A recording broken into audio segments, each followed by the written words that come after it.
Okay, we are standing in Mystic, Connecticut, not too far from Groton, and as you can see, it's kind of out here in the country, and this is the gravesite of Valentine Wightman. Valentine Wightman was a Baptist minister from Rhode Island and was ordained and came into this area and started the First Baptist Church in then the colony of Connecticut in about 1705. He was instrumental in birthing churches, numerous churches in this area, as well as his son and grandson.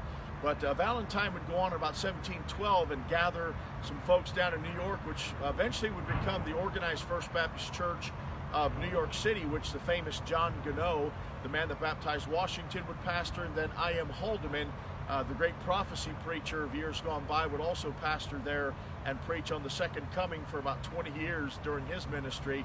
But Valentine Wightman, one of the interesting things about this place is that his son, after him, Timothy Wightman, would pastor. Valentine would pastor here 42 years. His son Timothy would then pastor here an additional 42 years on the heels of his father. And then Timothy would have a son as well, and he would name him John Gunnow Wightman. And he would pastor here about another 41 years. For a total of about 125 years, the Wightmans pastored consecutively here at this church. Valentine was known as a man, as well as his sons, men of laying foundations, birthing churches regionally here. They were trailblazers, and so we thank God for this particular spot. Timothy is buried just right in front of this tombstone, the son. The grandson is buried over closer to the entrance, an elongated stone that you may be able to see. And then his daughter and other children are buried right over here, which shows that their posterity continued on.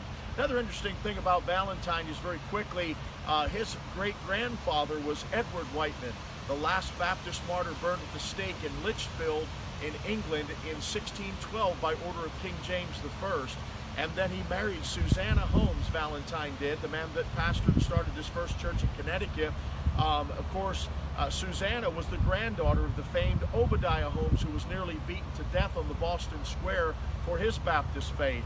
And so you have from Valentine's great-grandfather and then Susanna's grandfather down to this couple, their son, their grandson, and then we see his children finish their course as well and are buried here. So you have numerous generations of faithfulness, and we thank God for their faithfulness. We hope you'll get to come by here sometime and see this beautiful site.